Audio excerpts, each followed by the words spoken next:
So this is the photo I'm going to be working with today. A house out in the desert. I passed by this house on one of my trail runs and I thought it made for a really nice reference photo. I really like how the light is playing off of the walls of the house, and I also like the contrast between the built environment and the natural world.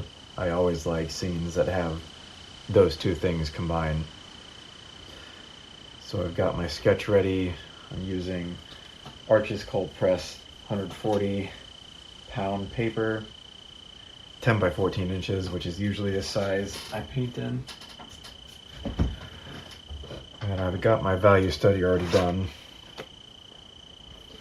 So with this, what I'm trying to do is take all that infinite detail from the photo and simplify it down into one big shape, which would be the middle value shape. And then the white of the paper represents the lightest tones of the painting. So you can see this big shape connects from the hill in the background all the way down to the shadow side of the house, down into these trees right here, over to this shadow, over to this tree, back over to the house. So it all connects together and it allows for opportunities for the paint to flow into itself and to mix on the paper, which is what watercolor is best at. One of the things that it's best at. No other medium can do that. No other medium can mix itself on the paper and flow effortlessly into itself. So I'm always looking for opportunities to let the watercolor do that. And then within the big middle value shape, there are a few spots of dark value, like the windows, a few spots on the rock outcroppings on the hill, this shadow. So I'm going to try to stay true to this value study more so than the photo, and that will help me keep the shapes simple and big. There's a few things I can already tell I'm going to change in the painting. I don't think I want so much going on here, so I've simplified that in my sketch, and hopefully that translates to the painting. I don't want the foreground to be too busy and chaotic, so I'm going to clean this up a little bit in the final piece. So another good thing about value studies is you get a practice run for your painting ahead of time, and you can kind of change things around and see if you like the composition. So first I'm going to wet my paper on both sides with this sponge.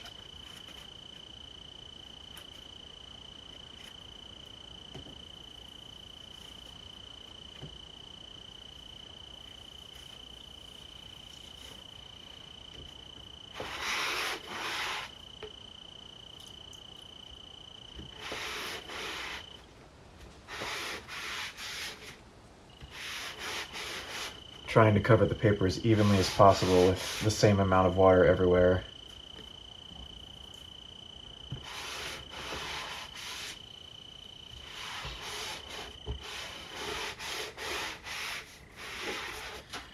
And I'll do the same on the back.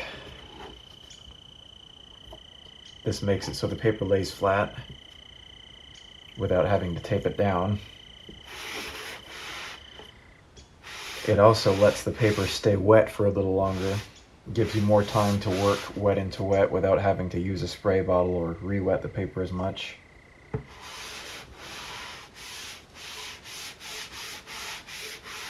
So just trying to get the water evenly spread over the surface here. Okay. Now I'm just wringing out the sponge, getting it to be dry so that it can now absorb water.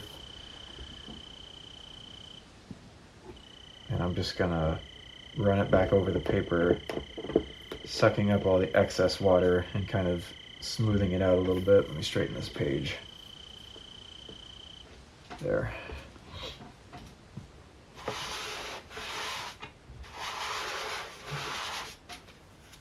Because I don't want it to be completely soaked, just wet enough. And flip it over and use the other dry side too.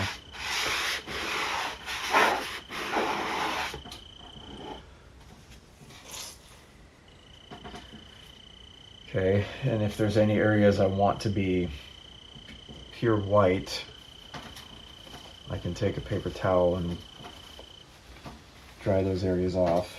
Like this side of the house here, I am going to tint this area with a very light wash, but I think I'm going to wait to do that until the end. For now, it's just going to be white, and drying this off will let me get that hard edge, whereas everything else is going to be soft.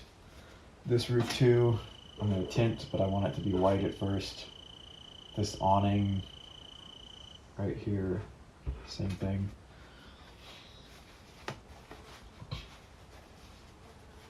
The top of the roof, there's a little strip of white that adds a nice separation between the hill and the roof. You can see that in the value study right there. I want to try to get that just with the watercolor and not have to use gouache. So that's feeling pretty good.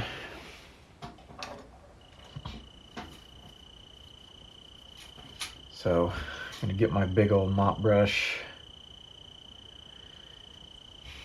and start mixing up some colors for the sky. It's a very, very light sky. Mostly cerulean blue is what I'm thinking. Very light, a lot of water. And then the sky will lighten up as it gets towards the horizon. It will also warm up in value.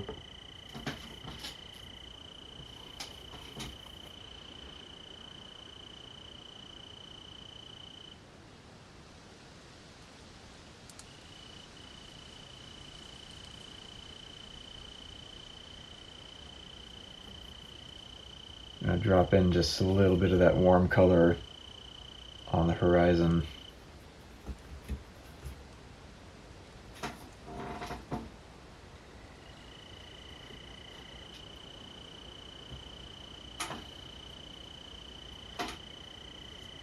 And I'll kind of blend that up into the white. I know I said I wanted to keep that roof white, but I changed my mind. Okay, and then we can start from the top of the sky and come down. Might add a little cobalt for the very top, just to heighten the contrast a bit. No clouds or anything in the sky today, very simple.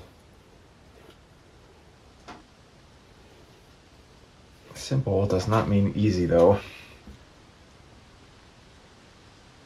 I'm always trying to get a really smooth gradient for my skies, and it can be challenging. Having a big old mop brush like this that holds a lot of water helps a lot with that. And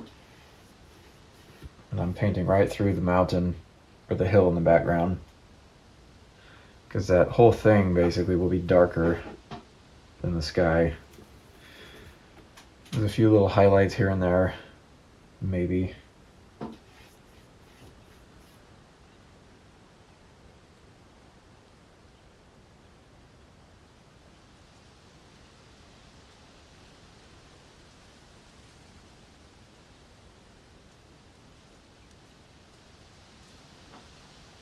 Okay, now we're coming up to the house. I want that sharp line along the top for that little white part of the top of the roof. So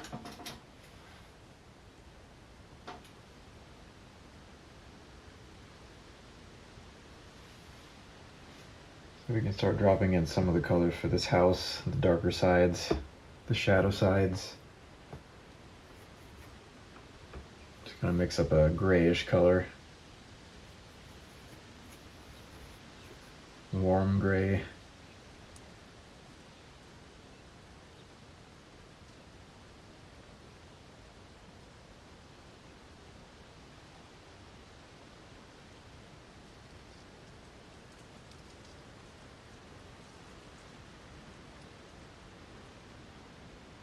there's some parts of this palm tree that I want to be bright. It'll stand out against this dark shadow side of the building.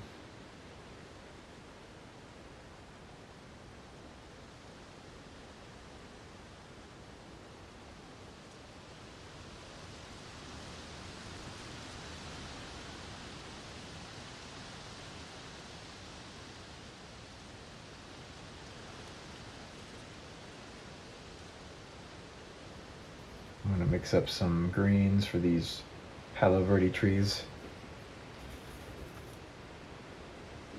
I want to have a kind of a dusty natural green.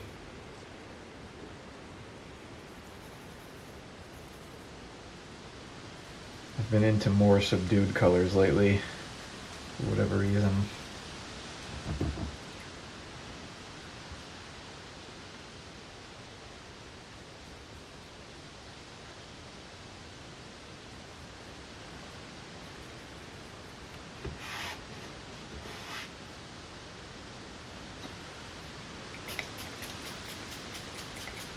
Gonna give that a little spritz.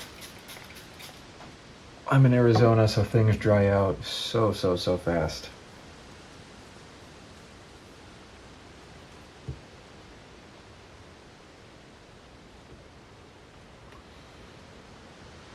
Might brighten that up a little with some lemon yellow. Yeah.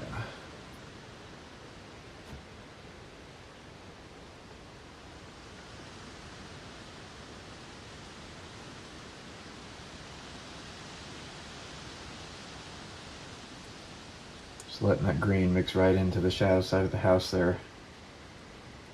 Everything's flowing together and mixing.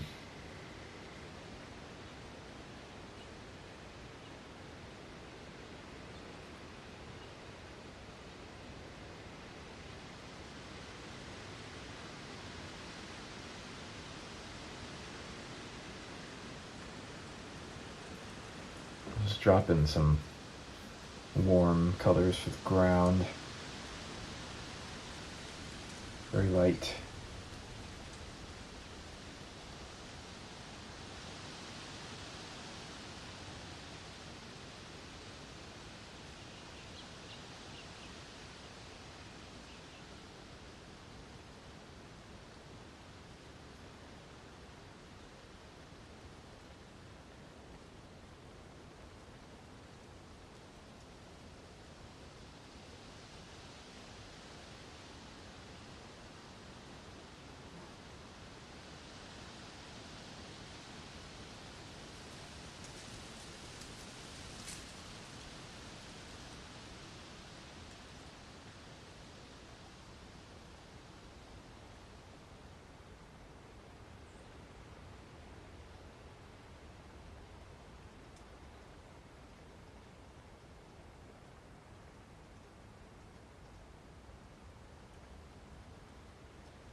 So I'm going to warm up the color and darken it just a little bit as it comes to the foreground.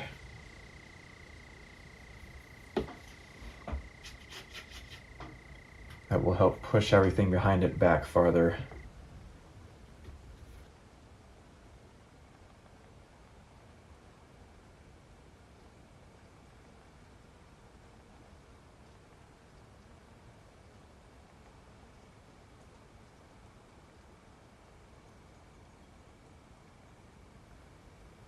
Alright, first wash is done, so I need to let this dry, and I'll be right back. Alright, time to start this big middle value shape. So this is where my value study, which I have right here, is going to come in super handy, because I can just follow that like a map. And I'm going to try to use that more than the reference photo so that I don't get lost in painting the tiny details. So I'm going to start with this hill in the background. I want to push it back farther than it is in the reference photo, so I'm going to make it kind of a blue-gray color to help give that illusion of distance. And since this is a really big shape, I'm using my big mop brush again. Don't want too much detail on this hill. I want everything to be kind of indistinct. I'll show some of the trees and bushes poking out over the top.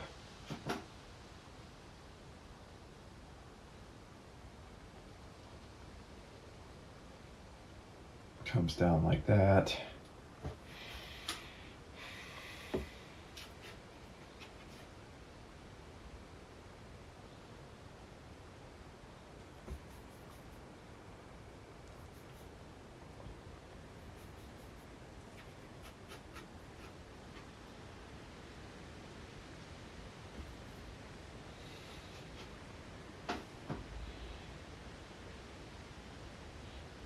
Painting around the edge of that tree. The darker hill will make that tree pop.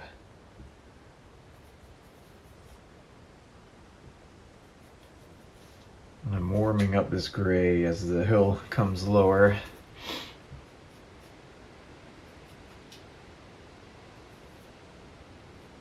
I paint around these trees too, for the same reason.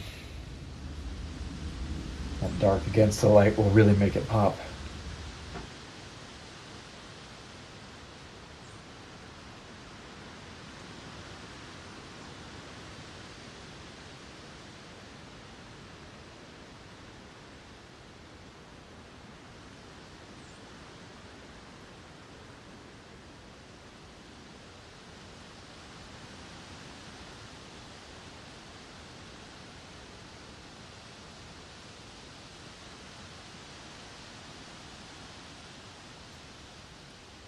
So I'm making the edges of these trees quite rough and jagged and broken to give the idea of leaves and branches and stuff happening at the edge of the tree.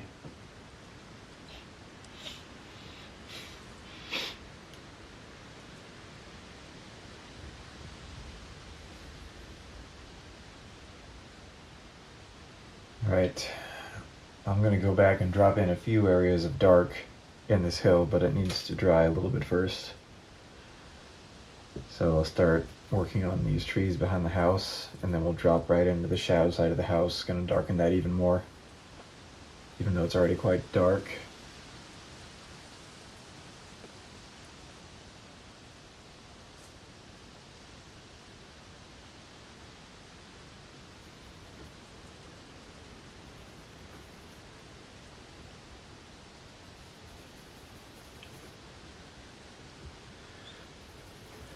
Keeping this green on the cooler side since these trees are farther away. Again, in the photo, it's a very warm green, but I need to be able to push things back into the distance more than they are in the real photo. I want to make things seem farther away in this painting than they actually were in real life. Just exaggerating the distance.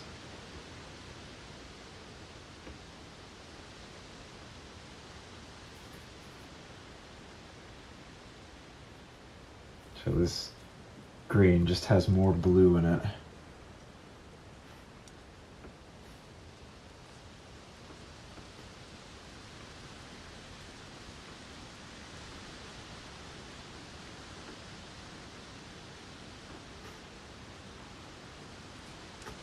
The edges are going to fuzz right into that other wet paint, which also helps make these trees appear more indistinct.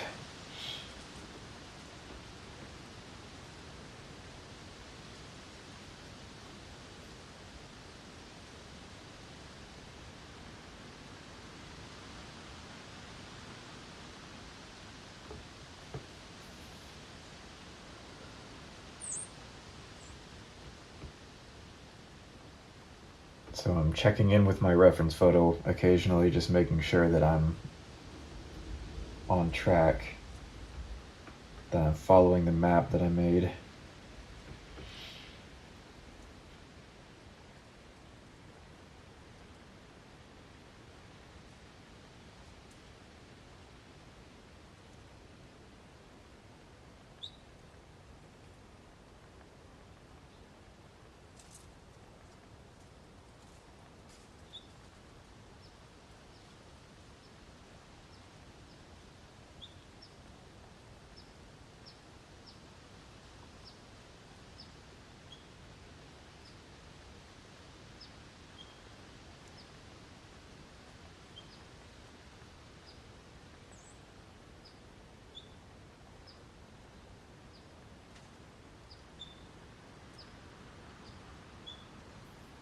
Mixing up kind of a warmish gray for the shadow side of this house. It's gonna get dropped in right here. We're just gonna touch the edge of this paint for that tree and let it all blend right into itself. Always looking for areas where I can make those connections between bigger shapes. Painting around the highlight for that palm tree. It probably looks too dark for you now, but keep in mind this is going to dry a few shades lighter. Need to switch to a smaller brush now.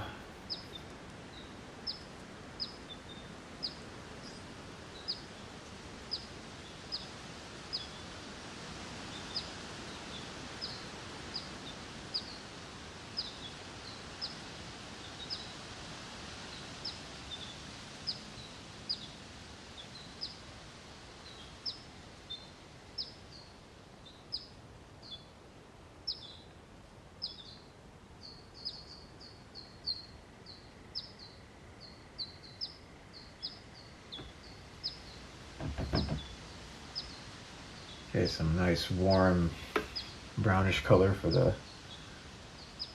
palm tree.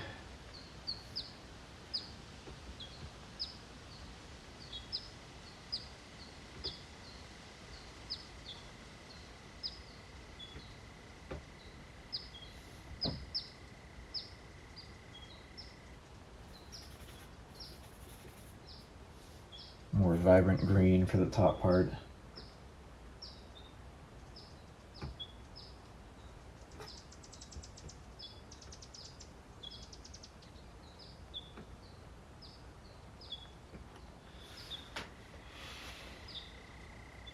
This is all part of this one big shape right here.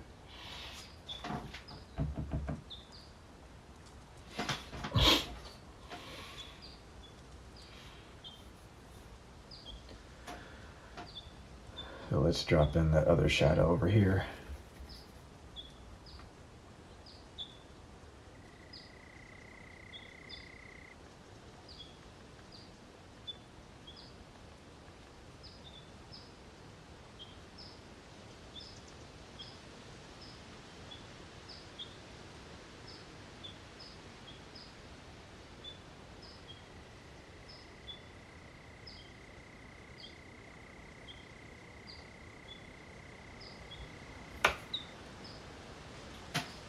So I'm just following my map, just following that value study. It takes so much of the guesswork out of doing this. So I already know where my hand needs to go. I know what the big shape looks like. I'm just painting that exact same shape again with color. That's all I'm doing.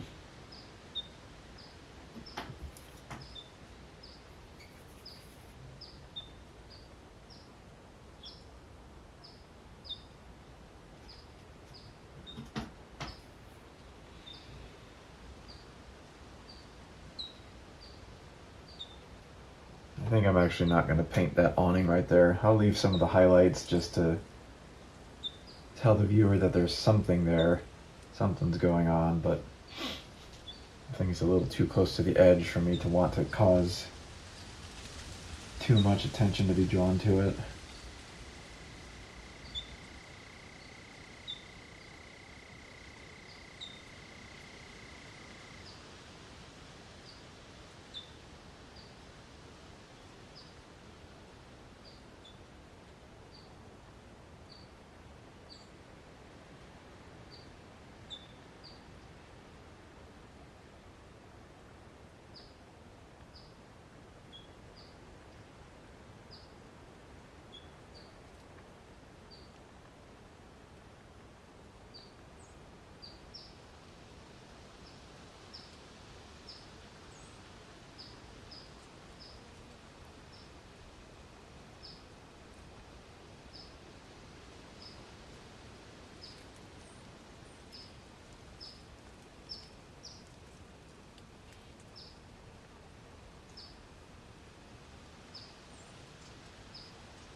this little staircase here. I'm just going to give a few little marks to indicate those steps. I think that's a cool little detail.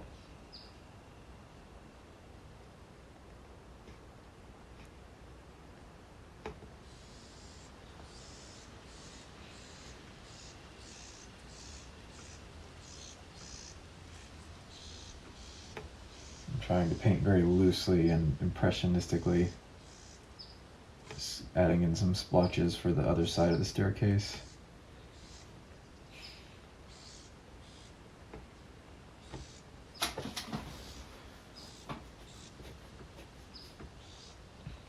And that should be enough for you to know that those are stairs. That's all it takes. Just a few little lines, and then the context of everything around it will help your brain fill in the gaps.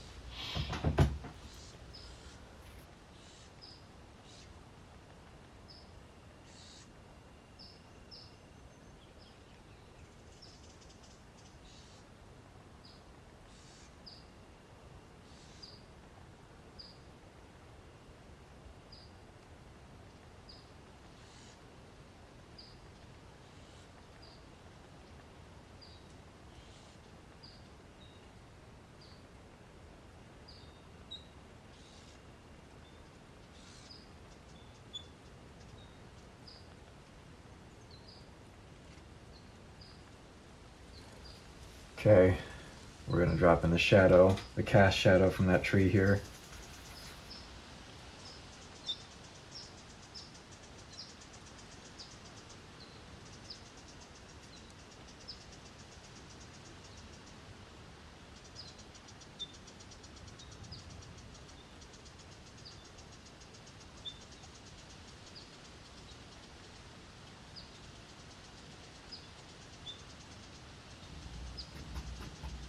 Maybe there's some other shadows coming off from the side too.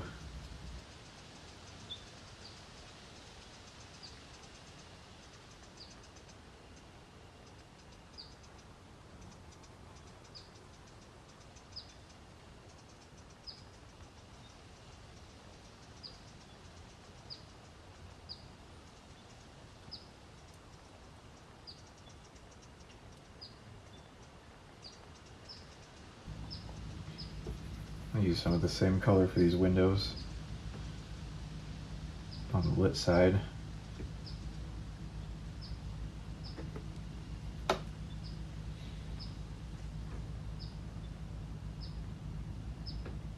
I'm not painting perfect squares, it's kind of like square-ish.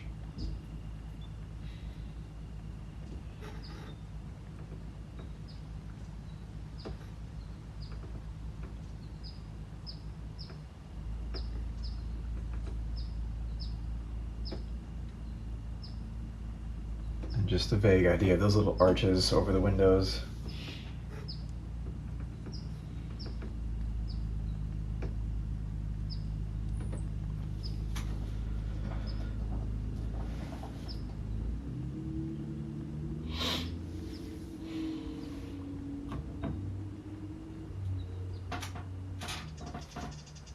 There's a little power line that kind of swoops down here that I want to get with my fingernail.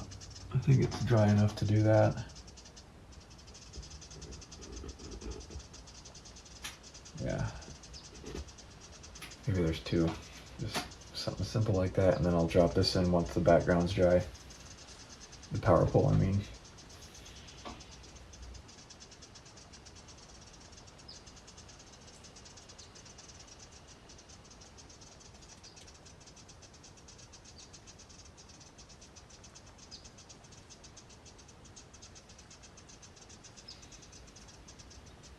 Just adding some texture to the ground, just a little bit, using some dry brush marks.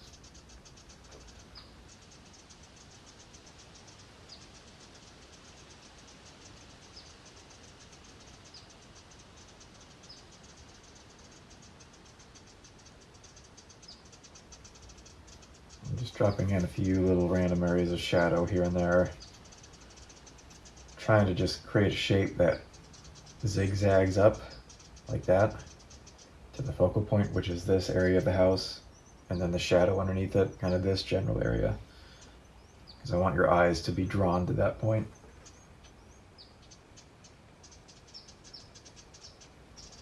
So this is where I'm deviating a little bit from my value study. Because I realized that in the value study, it was just too much going on in the foreground, and I needed to simplify it.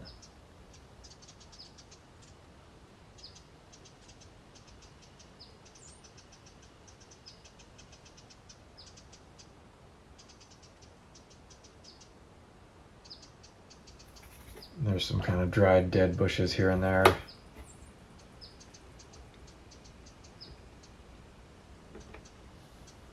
Just add a few of those. Just little blobs.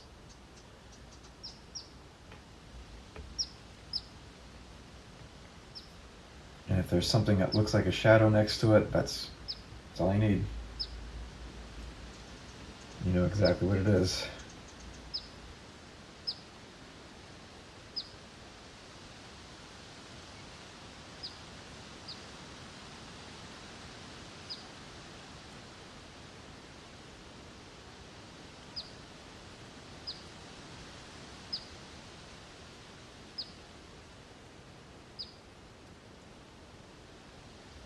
I'm going to do a very light tan-ish kind of color for the face of the house, the lit side.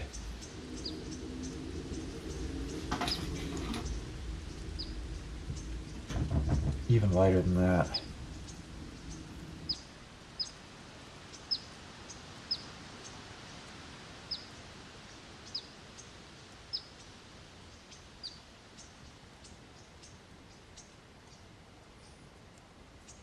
Okay, now I can start adding some of the darks in.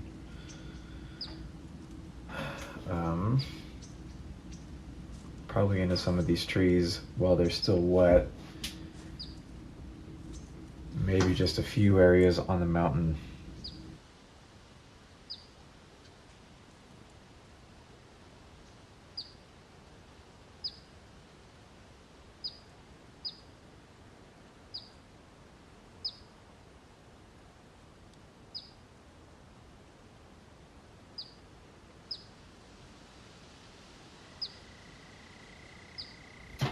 Just barely enough to give you the idea that there's stuff going on. There's textures, there's rocks, there's trees, there's bushes. Maybe I can do something like that, lead your eye down this way without making it look too obvious. I think that'll do it for the mountain. Drop in that light pole or utility pole. Actually, I need to wait. The part underneath it is still too wet. So we can drop in some darks here, the underside of this tree.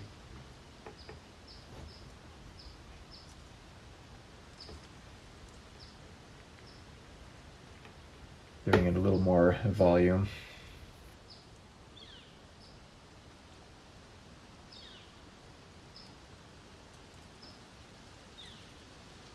Just scratching out some branches with my fingernail.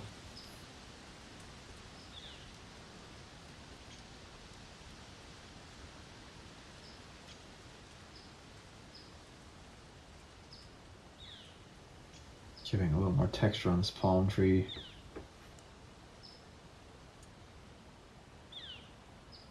Just enough to tell you what the shape of the fronds are, and the shape of the trunk.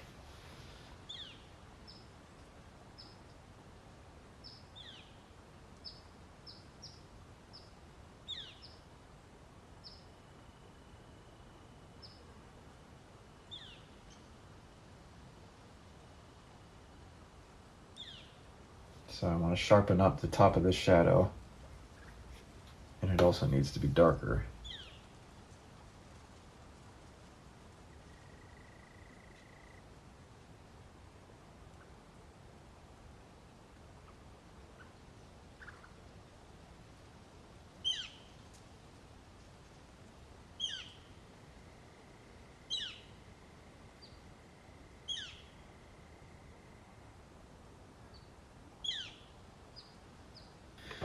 And we'll tap in some texture for the ground around here. Actually, I'm going to darken this up first.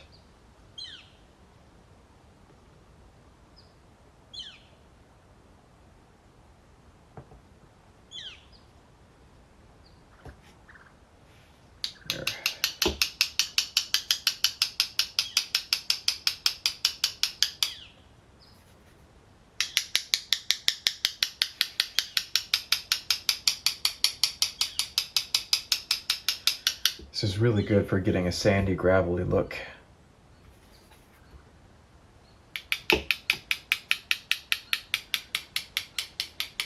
And the less water you have on your brush when you do this, the smaller the droplets will be.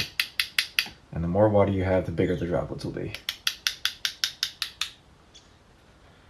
And I'm going to continue roughing up this ground just a little bit more. I'm going to try hard not to overwork it. I tend to spend too much time on my ground for whatever reason. It's all about knowing when to call it good. Lighter wash. I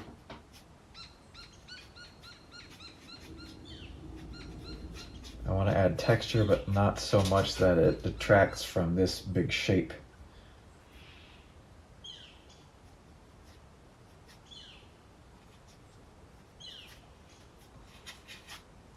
So that's probably good. I need to paint the windows in here on the shadow side of this house. And I'm going to darken up some areas of these windows here. I think it's dry enough for that now.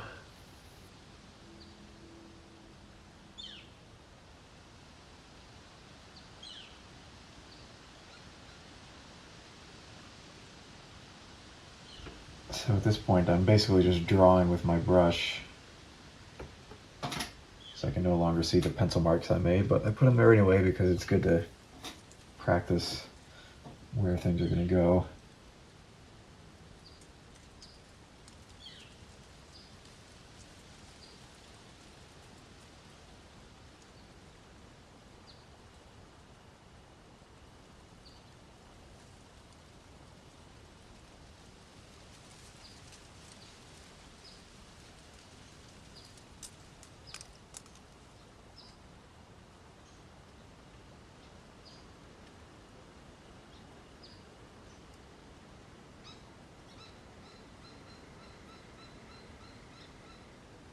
So just giving a little kind of an impression of blinds there with those horizontal strokes.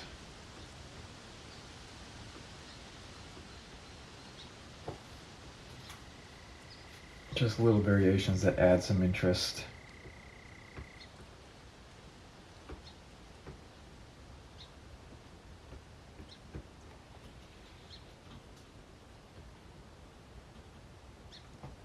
I can add another one here too. It's not in the photo, but it just feels right.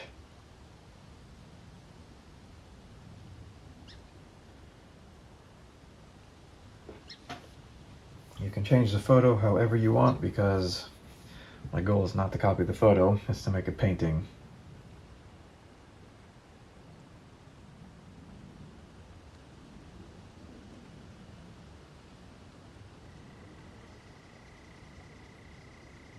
I'm going to add some more dark to this tree right here.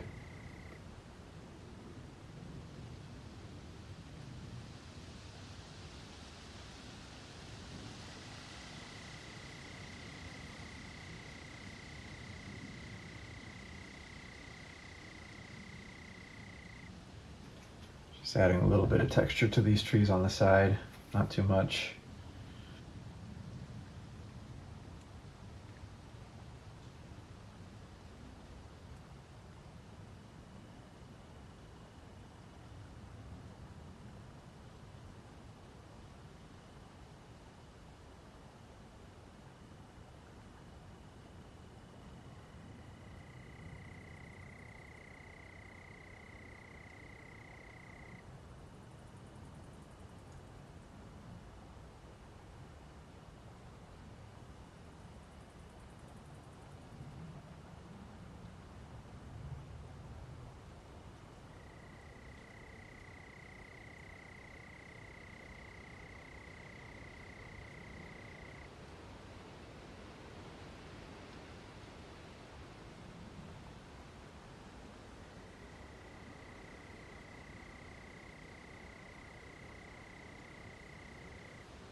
Okay, I think we're gonna call that good.